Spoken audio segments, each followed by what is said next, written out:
Hello, and welcome to Seeking Rents, the podcast. I'm your host, Jason Garcia, the publisher of Seeking Rents, a newsletter where we explore the ways businesses influence laws and policy in Florida. The name Seeking Rents, by the way, comes from a term in economics called rent seeking. And rent seeking refers to when big businesses and wealthy folks use their money and influence to lobby for laws and policies that allow them to amass even more wealth and influence. So, for instance, say when a company lobbies for a tax break that gives it more money for doing something it's already doing, or for a regulation that lets it pollute the environment and leaves it to everybody else to pay for the cleanup, or rules that make it harder for smaller businesses to compete with them. That's rent seeking, and seeking rents is where we call it out. This is episode 6, and I'm going to jump right into this week's topic because it's one that I feel very strongly about. There's a growing narrative taking root in political media, both here in Florida and nationally, that Governor Ron DeSantis is some sort of economic populist, a tough guy who stands up to the biggest corporations in the world and punches up on behalf of the little guy. This is certainly the image that Ron DeSantis himself wants you to have of him. You can see it in the speeches he's been giving, particularly in recent months. Earlier this year, for instance, he told a crowd at a small Christian college in Michigan that private companies are, quote, not the friend of conservatives right now. He even said conservative leaders should be willing to aggressively regulate some big businesses and to stop rewarding them with things like tax cuts. And last month, during a speech at a conference in Miami, DeSantis compared himself to Ronald Reagan, except where Ronald Reagan claimed to be battling big government, Ron DeSantis claims to be battling big corporations. Some political media is starting to accept this narrative framing as fact, especially national outlets who might not be familiar with his record in Florida, but are paying more and more attention to him because basically everybody and their mother expects Ron DeSantis to run for president in 2 years. The Washington Post just this week published a story about DeSantis' recent fight with Walt Disney World that had a headline that claimed DeSantis is engaged in, quote, a war on corporate America. Here's the thing about Ron DeSantis' war on corporate America. It is a myth. It does not exist. Listen, I've been writing about the favors companies get out of Florida government for almost 2 decades now. Nobody pays closer attention to this stuff than I do. This is literally why Seeking Rents exists. And I can tell you, Ron DeSantis is not standing up to big corporations, at least not in any substantive ways that actually curtail corporate power or help consumers, workers, or small businesses. Sure, DeSantis will scowl and thump his chest and thunder around about corporations that he claims are forcing woke ideologies on their customers and workers. And sure, he loves dunking on Disney in front of the crowd. But when you look past all that performance DeSantis is doing for TV cameras and pay attention to what he's actually done, here's what you'll find. He's very loudly championed a few anti-business bills that have far more style than substance to them, some of which haven't even been enforced since he signed them into law. And he's much more quietly done far more favors for businesses, including some of the richest gifts that anyone in Florida has ever given to the state's largest corporations. Ron DeSantis growls like a tiger, but governs like a kitten, at least when it comes to being tough on big business. Allow me to prove it to you. Let's start by running through some of the bills that Ron DeSantis has signed into law during his first term as governor. In 2019, for instance, he signed a piece of legislation called House Bill 7127. It was, and this is not an exaggeration, one of the biggest corporate profits tax cuts in Florida history. This one bill cut Florida's tax on corporate profits by nearly $3 billion. That's billion with a B. It included $624 million in tax refunds that the DeSantis administration mailed out just a few months ago, more than $100 million of which went to just 10 giant companies. And here's the dirty little secret about Florida's corporate profits tax. It is so riddled with exemptions, deductions, and loopholes that only the very biggest companies in the world actually pay anything. 99% of businesses in Florida don't pay this tax at all. And the 1% of giants that do pay far less than they should. What this means is that these $3 billion in tax cuts went only to a small handful of giant corporations. Small businesses did not save a dime. Then there are all the special interest tax breaks DeSantis has handed out to individual companies and industries. For instance, he signed off on tax breaks for Disney, Florida Power and Light, and the owner of the Miami Dolphins. I've got a list of 10 of them. I'll put it in the show notes. And then there's Senate Bill 50, which is arguably the worst bill of all. This is a piece of legislation that DeSantis signed just before midnight one night in 2021. We've talked about it on this pod before, but Senate Bill 50 raised taxes on Florida consumers by more than $1 billion a year. It did this by forcing us to start paying taxes on everything we buy on Amazon and eBay and other online marketplaces. But that's not the only thing Senate Bill 50 did. It also took all that new money coming in and gave it all to businesses. It did that by cutting a pair of other taxes by more than $1 billion a year, taxes that are only paid by businesses. In other words, Ron DeSantis made consumers pay $1 billion a year more in taxes so businesses could pay $1 billion a year less in taxes. Listen, you can make a strong case that tax policy is the most important thing a government does. This is where elected leaders decide how much money they're going to take from people and who they're going to take that money from. And Ron DeSantis has made it crystal clear over his first 4 years as governor that he wants to take money from consumers and give it to businesses. Of course, the governor tries to mislead his own supporters about this stuff. Here's one example that just about broke my brain. I mentioned earlier that DeSantis gave a speech earlier this year to a small Christian college in Michigan. It happened in February, and it was covered by a magazine called The American Conservative. During this speech, according to the magazine, DeSantis implied to the crowd that conservatives should not cut any more taxes for corporations. DeSantis said, quote, "The Republican Party has been very good at saying, cut taxes for corporations. But now corporations are getting so woke, do we really want to cut their taxes? I'm not saying raise them, but we're getting away from what the average American cares about." DeSantis said this just a few weeks before his administration started sending out those giant corporate tax refunds. Now let's talk about the price of electricity. If you live in Florida, you're probably a customer of one of the state's 3 big power companies, Florida Power and Light, Duke Energy, and Tampa Electric. And if you are, you probably noticed that your monthly electric bill went way up at the start of this year. This happened because a state agency in Tallahassee, an agency run by people appointed by Ron DeSantis, gave these power companies permission to raise their prices. Florida Power and Light alone got approval to raise rates by nearly $5 billion over the next 4 years. Spoiler alert, rates are going up again next year, too. Now, there was a guy in Tallahassee who might have been able to do something about this. His name was J.R. Kelly, and he was a longtime consumer attorney who had served in state government for years. He was the leader of an obscure but very important state agency called the Office of Public Counsel.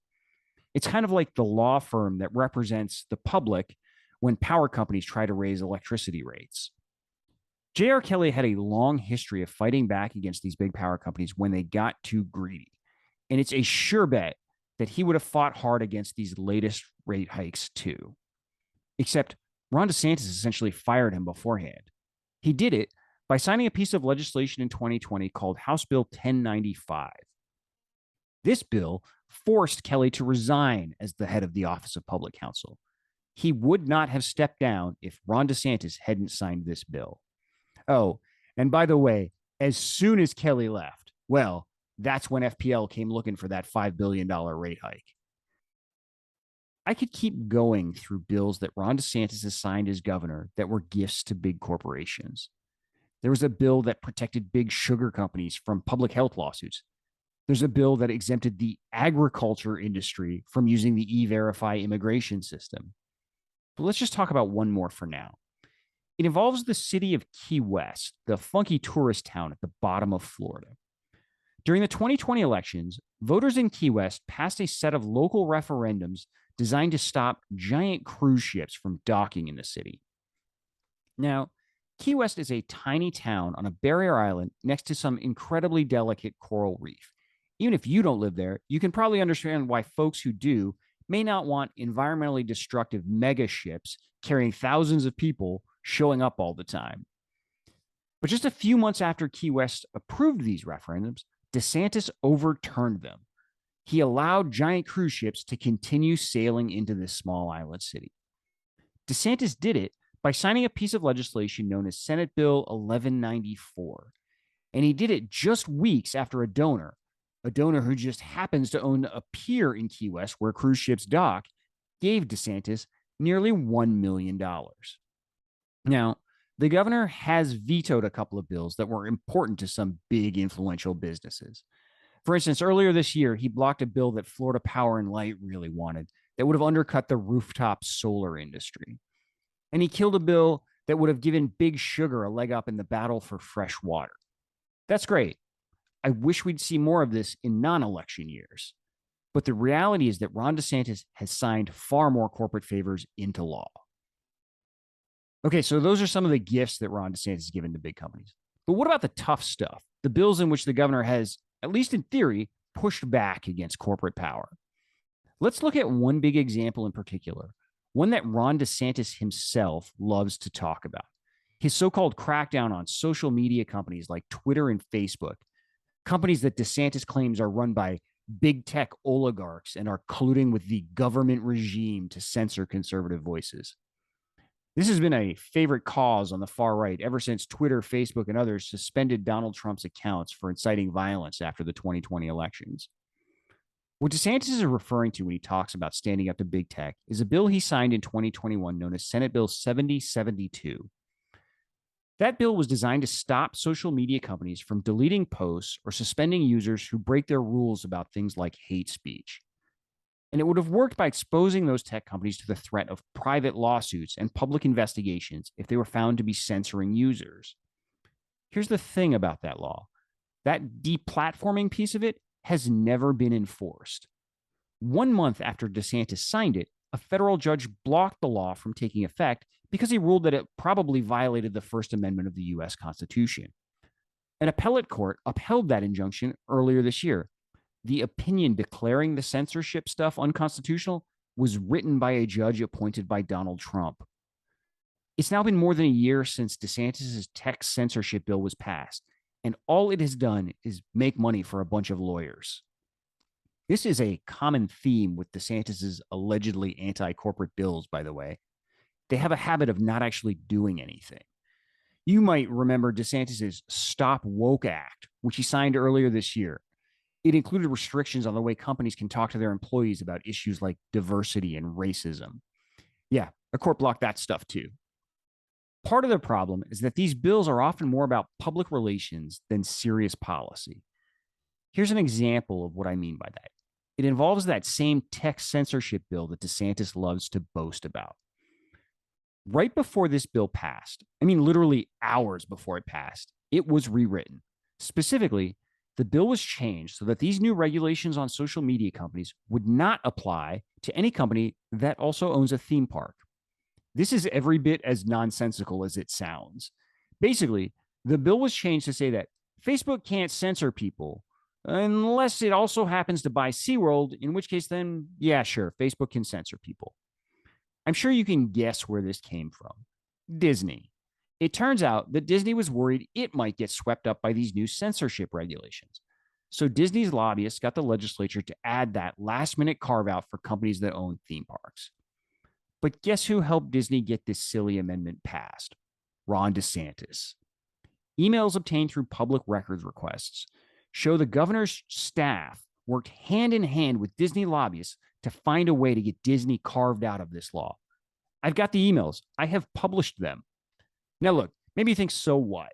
It's not like Disney was suspending Donald Trump's Disney Plus account. Who cares if Disney got carved out of a bill that was entirely about punishing Twitter and Facebook? But guess what? This stuff actually matters. Passing laws isn't a game. You have to be serious and thoughtful about it. And you can't just irrationally discriminate for one person over another. There's a whole clause in the U.S. Constitution about this. Ron DeSantis and his staff know this, and yet they were still willing to give Disney this absurd exemption, even though by doing so, they made it far more likely that this entire law would get thrown out by the courts. I should note that Ron DeSantis got the legislature to repeal this Disney carve out earlier this year, but he only did that after he'd been caught helping Disney get it in the first place. This is the sort of thing you should probably remember when you read that DeSantis is stalling on releasing public records to reporters. There's a pretty good chance that means he's trying to hide something embarrassing. This also brings us back to Disney, because that's really what underpins this entire narrative that Ron DeSantis is somehow tough on big companies. I'm sure you know the backstory here, but Ron DeSantis got into a big public fight with Disney earlier this year after the company spoke out against DeSantis' infamous "Don't Say Gay" law. So DeSantis browbeat the Florida legislature into passing a bill that could eliminate Disney's personal government in Central Florida. And he's been gloating about it on the campaign trail ever since. Listen, there is a part of me that's enjoyed watching this. Like I said earlier, I've been writing about the favors that big companies get out of the Florida legislature for nearly 20 years. And nobody has gotten more from Tallahassee than Disney, which, at least until recently, spent millions of dollars a year on campaign contributions and employs an entire army of lobbyists in the state capitol. But here's the thing. Disney has gotten a bunch of stuff from Ron DeSantis too. Here's just a few examples. DeSantis signed a $5 million a year tax break that was literally written by a Disney lobbyist. He signed a law making it easier for Disney to get rid of all the stuff that tourists leave behind at its parks. He gave Disney's government a carve-out from certain road construction rules that other local governments have to abide by. He approved $500,000 in taxpayer money for a sporting event on Disney property. And his administration signed off on a massive corporate tax break for Disney through a state incentive program. That one tax break could be worth more than $500 million in savings for Disney. Look, some of these things aren't even bad. Who the heck cares if Disney doesn't have to hang on to lost and found stuff for quite as long as it used to? But the point is, they're all favors. And they show that when Disney has a problem, Ron DeSantis has, at least until recently, been happy to solve it for them. Unlike, say, unemployed Floridians who are still forced to get by on some of the cheapest unemployment benefits in the country. Also, businesses can pay some of the lowest unemployment taxes in the country. Now, all that said, there is no question that DeSantis' relationship with Disney changed earlier this year after the "Don't Say Gay" fiasco. After that fight, DeSantis signed that bill I mentioned earlier that could eliminate Disney's personal government in Orlando, which is called the Reedy Creek Improvement District. This is genuinely substantive. And setting aside why DeSantis did it, I personally think eliminating Reedy Creek is the right thing to do. No private company should have its own personal government. Although we should probably be having this as a larger conversation about things like community development districts for developers too. But it's also still an open question whether DeSantis will carry this ball all the way to the end zone. Because while the governor doesn't mention this part much, that bill he signed doesn't actually eliminate Reedy Creek until June of next year. And we're already seeing stories surface claiming that all that's really going to happen are a few cosmetic changes, like taking away Reedy Creek's power to approve a nuclear power plant, which, by the way, is something that Reedy Creek can't do on its own anyway. And if we really do unwind Reedy Creek, it's going to take some serious and thoughtful policy making to do it in a way that doesn't cause more problems than it solves, like imposing higher costs on local taxpayers. To be clear, it can be done, but DeSantis sure hasn't spelled out a plan to do it yet. And look, if Ron DeSantis really wanted to get tough on Disney and other big corporations that he thinks have been infected by a woke mind virus, there is a very easy way to do it. It's simple, it's substantive, and it would do a lot of good for a lot of people. Close the loopholes in Florida's corporate profits tax, the loopholes that global companies like Disney are exploiting to avoid millions of dollars a year in taxes that the rest of us are then forced to make up. All DeSantis has to do is champion a policy called combined reporting, which is something most other states already do. Maybe you don't want to take my word for this, but how about Matt Gaetz, the Donald Trump defending, Ron DeSantis loving Republican congressman from the Panhandle? Before he moved up to Washington, Gates served in the state house where he chaired the tax committee. And Gates says Disney was one of the companies that lobbied the hardest to block combined reporting. In a recent column from my old newspaper, the Orlando Sentinel, Gates wrote that, quote, Disney was among the companies that most utilized this tax loophole to screw the people of Florida. Gates urged DeSantis and other Florida leaders to close this loophole. He added, quote, combined reporting is hardly a tool of liberals. Even Texas made the obvious change to protect the pocketbooks of its own citizens. But of course, Ron DeSantis, the guy we're supposed to believe is waging war on corporate America, hasn't lifted a finger about this. We're going to talk more about corporate tax loopholes and combined reporting in a future episode. But until then, I would suggest to you that any Florida politician, Republican or Democrat, who claims to be tough on big corporations but won't support combined reporting is either a liar or a fool, or maybe they just think you're the fool.